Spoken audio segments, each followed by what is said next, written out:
ইরানের সঙ্গে যুদ্ধবিরতি করবার জন্য পাকিস্তানকে প্রেসার ক্রিয়েট করেছিল আমেরিকা।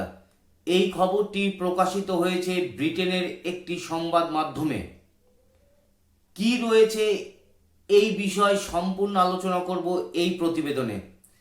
আপনাদের কাছে একটি ছোট্ট অনুরোধ, যদি আপনারা আমাদের এই চ্যানেলটিকে সাবস্ক্রাইব না করে থাকেন তাহলে অবশ্যই চ্যানেলটিকে সাবস্ক্রাইব করে নেবেন। নমস্কার, এন বাংলা সংবাদে আপনাদের সকলকে স্বাগত। ইরানের সাথে যুদ্ধবিরতির মধ্যস্থতা করবার জন্য আমেরিকা পাকিস্তানকে বেছে নিয়েছিল এবং পাকিস্তানের উপর ক্রমাগত প্রেসার সৃষ্টি করেছিল আমেরিকা, যাতে ডোনাল্ড ট্রাম্পের যে আলটিমেটাম দেওয়া রয়েছিল 48 ঘন্টার মধ্যে ইরানের সাথে তার যুদ্ধবিরতি করতে হবে, এবং এই যুদ্ধবিরতিতে মধ্যস্থতা হিসাবে পাকিস্তানকে বেছে নিয়েছিল ডোনাল্ড ট্রাম্প বা ডোনাল্ড ট্রাম্পের আমেরিকা প্রশাসন। আমেরিকার পক্ষ থেকে পাকিস্তানকে প্রেসার ক্রিয়েট করা হয়েছিল যাতে ট্রাম্পের দেওয়া 48 ঘন্টা সময়ের মধ্যেই যে কোনো মূল্যে ইরান এই যুদ্ধবিরতিতে সম্মতি জানায়। পাকিস্তান এই প্রেসারে পড়ে ইরানের সাথে যুদ্ধবিরতি করবার জন্য বিদেশ মন্ত্রক থেকে শুরু করে ইরানের যে রাষ্ট্রদূত যারা পাকিস্তানে রয়েছে তাদের সাথেও পাকিস্তানের পক্ষ থেকে কথাবার্তা হয়েছে, এবং এই কথাবার্তার মাধ্যমে পাকিস্তান সেই যুদ্ধবিরতির শর্তগুলি ইরানকে জানিয়েছে এবং ইরানকে বোঝানোর চেষ্টা করেছে যে আপাতত তোমরা এই যুদ্ধবিরতিতে রাজি হও।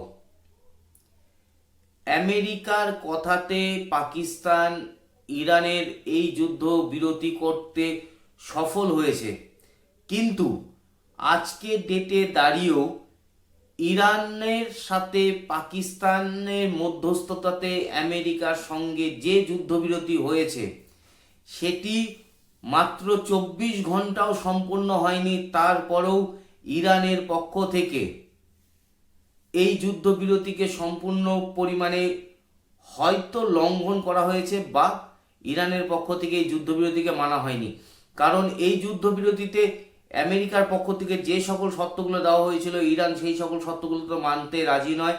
সাথে ইরান দাবি করেছিলেন যে হরমুজ প্রণালী দিয়ে যে সকল জাহাজগুলো যাবে তার উপর ইরানের পক্ষ থেকে টোল ট্যাক্স নেওয়া হবে, কারণ এই 30 থেকে 35 দিনের যুদ্ধে আমেরিকা এবং ইসরায়েল ইরানের যে সকল জায়গায় বিপুল পরিমাণে ক্ষতি করেছে সেই ক্ষতির ভরপাই অর্থাৎ সেই ক্ষতির ক্ষতিপূরণ হিসাবে এই টোল ট্যাক্স নেওয়া হবে, এবং এই টোল ট্যাক্সের মাধ্যম দিয়ে ইরানের বিভিন্ন জায়গায় যে সকল ক্ষতিগুলো হয়েছে সেই ক্ষতিগুলোকে মেরামত করা হবে।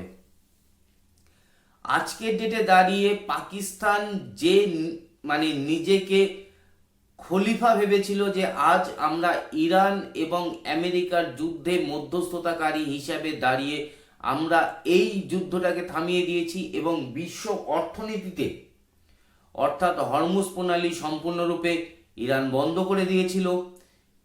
এর ফলে বিশ্বে যে তৈল চাহিদা এবং গ্যাসের যে চাহিদা ছিল সেই গ্যাস এবং তেলের দাম সম্ভবত আকাশ ছোঁয়া হয়ে গেছিল।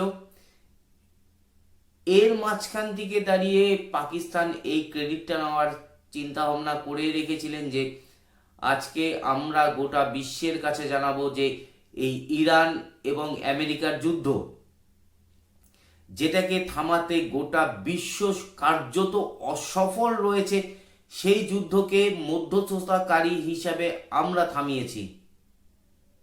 এই ক্রেডিটটা পাকিস্তান নেওয়ার চেষ্টা করেছিল, কিন্তু আজকে এই সিজফায়ারে 24 ঘন্টাও সম্পন্ন হয়নি। ইরানের পক্ষ থেকে পরিষ্কারভাবে জানিয়ে দেওয়া হয়েছে যে তাদের শর্ত যদি আমেরিকা না মানে এবং আমেরিকা যদি ইরানের উপর কন্টিনিউয়াসলি আক্রমণ করতে থাকে বা আমেরিকা সহযোগী দেশ ইসরায়েল এবং ইরানের যে মিত্র রাষ্ট্রগুলো রয়েছে তাদের উপর যদি ইসরায়েলের পক্ষ থেকে বোমাবর্ষণ করা হয় তাহলে ইরান এই সিজফায়ারটাকে মানবে না, এবং ইরানের পক্ষ থেকেও এর সম্পূর্ণরূপে জবাব দেওয়া হবে। অর্থাৎ পাকিস্তান যেভাবে নিজের ক্রেডিট গোটা বিশ্বের কাছে ছড়িয়ে দিতে চাইছিল, সেই ক্রেডিটটি এখন সম্পূর্ণরূপে ধূলিসাৎ হতে চলেছে। আজকেও ইরানের পক্ষ থেকে হামলা করা হয়েছে এবং ইসরায়েল ইরানের যে সমর্থন মিত্র দেশগুলো রয়েছিল সেই দেশের উপর কন্টিনিউয়াসলি হামলা করে যাচ্ছে। ইসরায়েলের পক্ষ থেকে জানানো হয়েছে যে সিজফায়ার চুক্তি হয়েছে সেই সিজফায়ার চুক্তিটি শুধুমাত্র ইরানের সাথে হয়েছে, ইরানের মিত্র দেশগুলির সাথে নয়।